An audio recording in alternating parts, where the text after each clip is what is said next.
That was awesome, Oh man. my God. Holy. Okay, wait. The bass player. The bass playing in that was just face melting.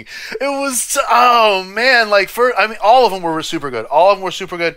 I did my first reaction to these guys, man, and I loved the vocalist. I loved her voice. I loved when she did the little, throaty, raspy. Oh man, and just her voice was just so like bright and like cheerful and shiny. The drummer, man, just so perfect pocket drummer, and then just all of a sudden, just the perfect amount of flash, and then back to that perfect pocket. Hello and welcome to The Sound Live!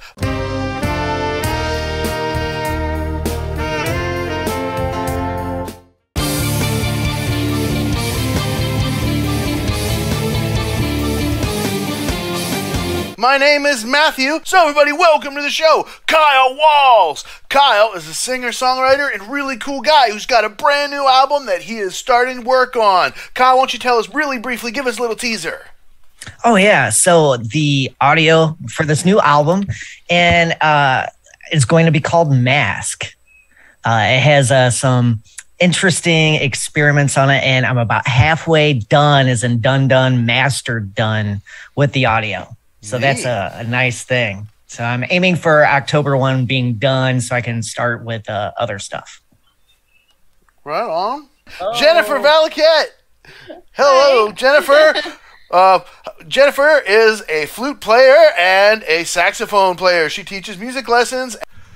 Everybody's been waiting for this. Mash that like button for BAND-MAID. I've had so many requests for this be trickling in over the time. Maybe not like, from a whole bunch of people all in one video, but like we've been doing an exploration into all different kinds of music. And one of the kind of like, explosions, of different possibilities was in this Japanese rock / metal genre, especially with females. It seems like that's really popular and cool, and so we checked out some Love Bites and we enjoyed them. We checked out some Scandal. We checked out a little bit of, what was that other one? Baby Metal. Yeah, just a little bit of them, and BAND-MAID was one that kept coming back up. And then one of the comments that really got me super wanting to do this one was somebody saying that Jimmy Page has said that he considers the drummer of BAND-MAID to be John Bonham's reincarnation. Oh, and I thought that was pretty weird. Yeah. If anybody would know stuff like that, it'd be Jimmy Page. He's pretty into the occult. I would say it was Plant. If it's coming from Plant, I would take that a lot more. Interesting. Whoa. I don't know. Our expectations just went like this. Like, whoa, where did they go? They're rising. Yeah. Oh my gosh. Okay. Bonham is hard to replicate, even for the people influenced by him. I'm just like. Okay, I'll hold all judgments though. Yeah. I'm not trying to build it up super big. I'm saying that was the comment that really caught my eye. Yeah. And then I was like, that sounds interesting. Like, because I don't know, just something a little bit different. We're definitely going to go deeper into these other groups that I mentioned, all of them. And so you can request them in the chats one time per live stream, and you can request in the comments also one time per comment suggestion, and it gets tabulated, and then every week we have the crowd pick. And so you guys do get involvement in the show. If you want even more involvement, go to patreon.com/Matthew's Music Lesson Studio and get extra votes for your donation and weekly bonus videos. Okay, so without further ado, Musicians Panel reacts to BAND-MAID Domination official live video. Here we go.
That was awesome, Oh man. my god. Holy, okay, wait. The bass player. The bass playing in that was just face melting. It was, oh man, like I mean, all of them were super good. All of them were super good. I did my first reaction to these guys, man, and I'm like, I love the vocalist. I loved her voice. I loved when she did the little, throaty, raspy. Oh man, and just her voice was just so like bright and like cheerful and shiny. The drummer, man, just so perfect pocket drummer, and then just all of a sudden, just the perfect amount of flash, and then back to that perfect pocket. The guitars were great. I loved how they had the two guitars, both doing lead different times, and then a little bit together.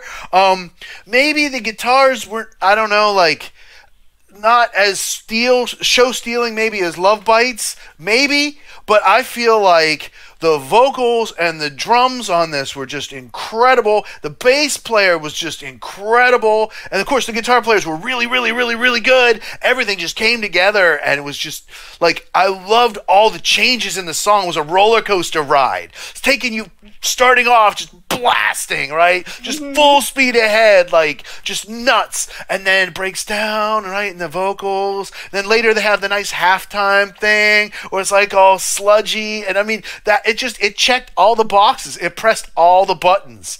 You know what I mean? Yeah. I don't know. I'm going on about it. Go on. Somebody else take the floor, It really please. did. I'm sorry. Go ahead. Go ahead. No, I was gonna say, I mean, it was a better performance than I expected, but some of the outfits were like very I feel like kind of distracted away from the musicality of it. But it was musically speaking, it was solid. That bass player, damn, I don't know about the drummer. The drummer was good, but I don't know if she was John Bonham good. I don't know either.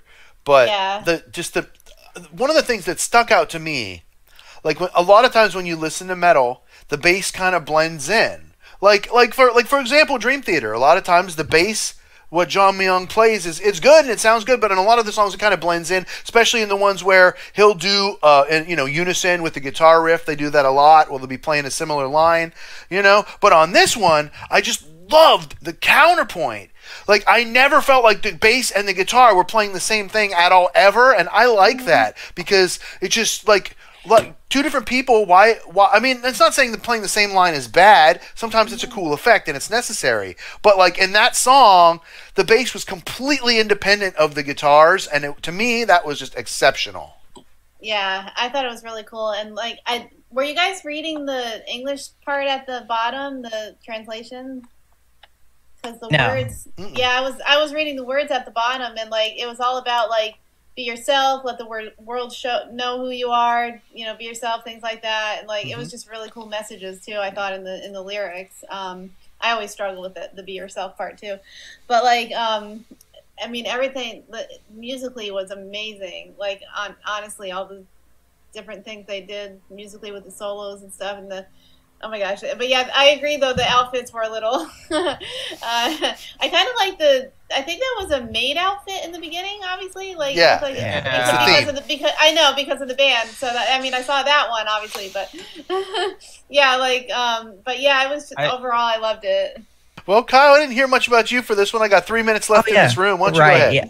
Okay, I'll try to be quick. So you mentioned check boxes. I'm curious because I looked up a little bit about their history, and they come from like maid cafes, where, kind of like we have Hooters or something. That's probably a horrible description, but they have people dressed up as the French maids, and it's the whole visual appeal. You mentioned the checkbox thing, and I'm curious because it seems Japan and looking at the sociology of Japanese culture, for young people, it changes much quicker than it does here in the US. And it's been like that for decades.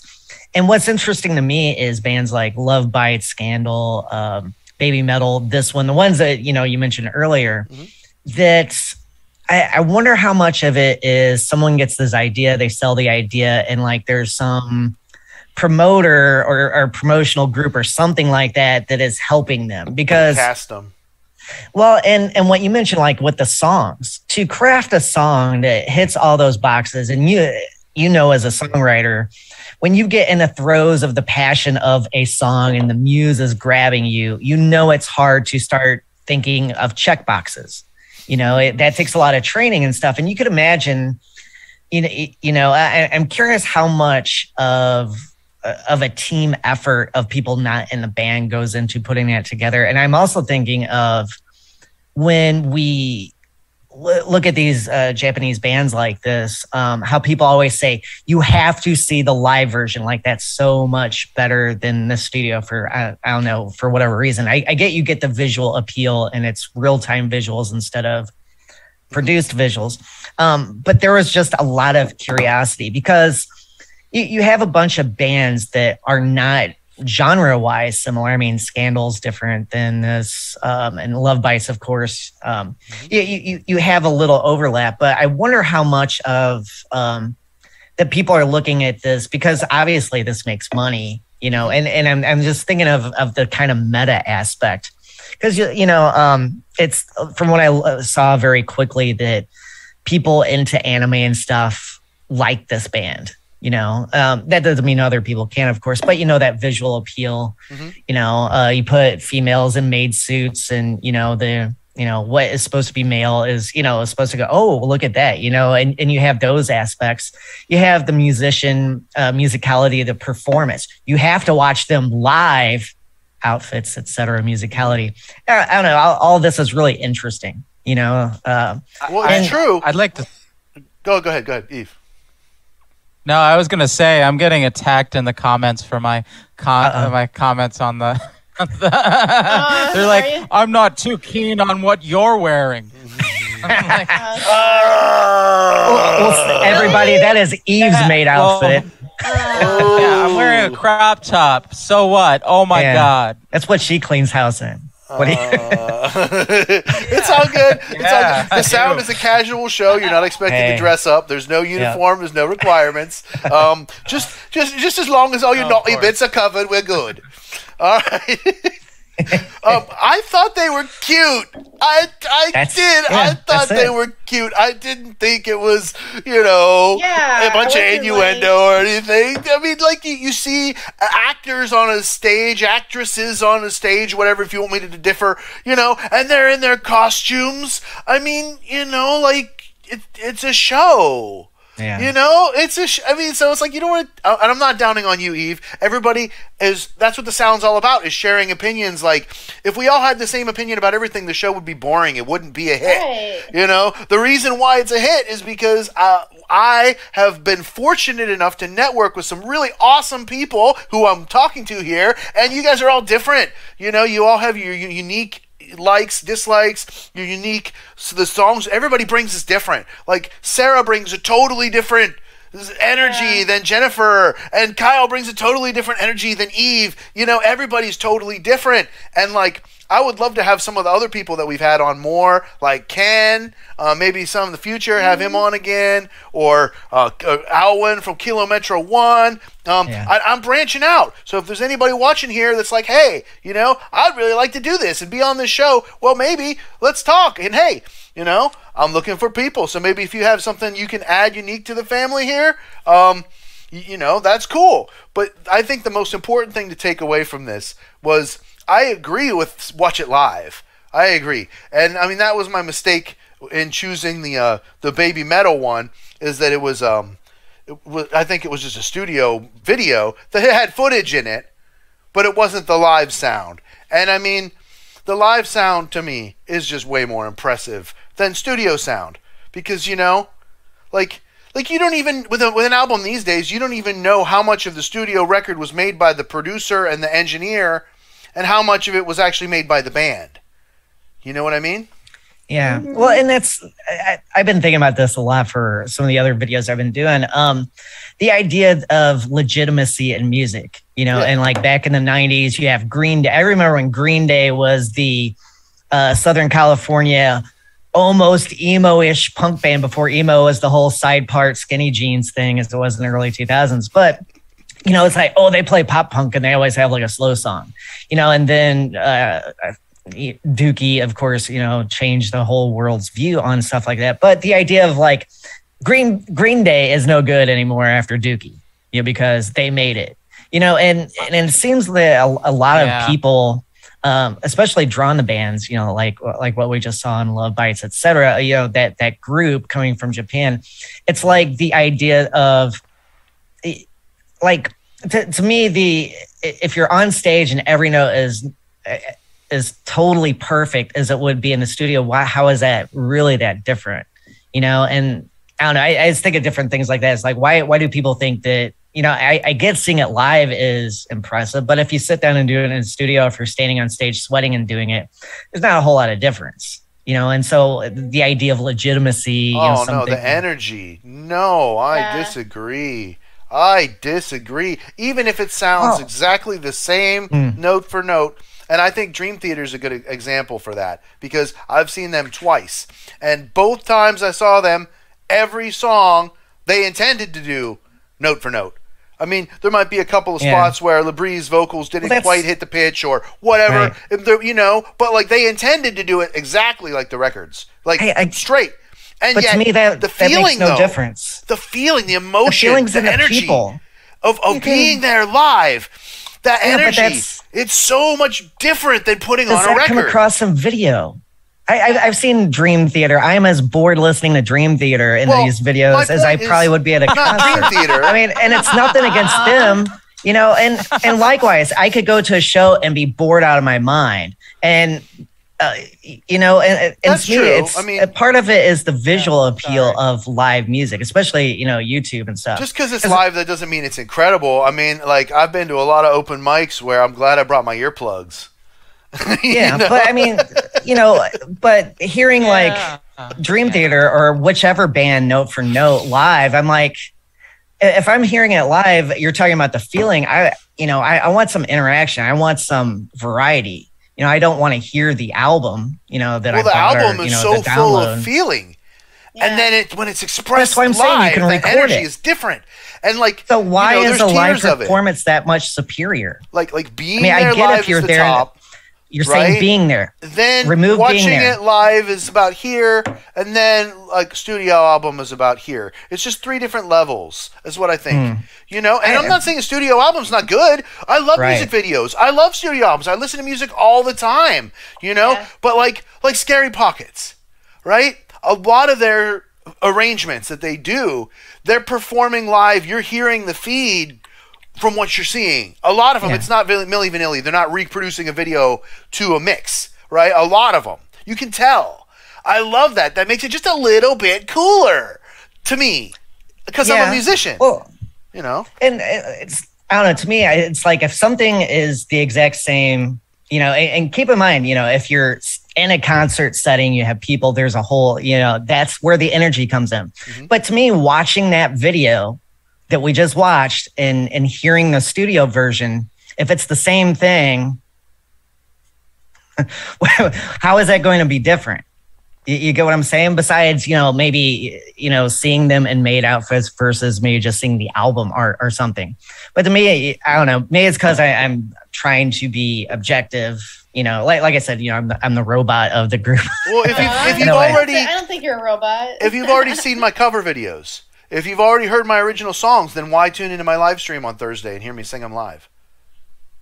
Why? Well, do you play in the same exact way? Of course not. But that's what I'm saying. But people don't know what I'm going to do or not.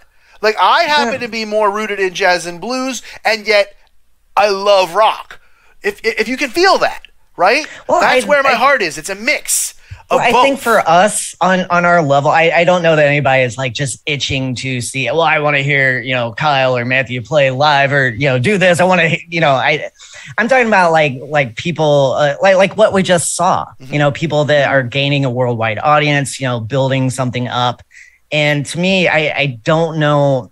I get the emphasis, go see this band live. But if the live recording is the same thing as a studio recording, why is one superior to the other just because it's live?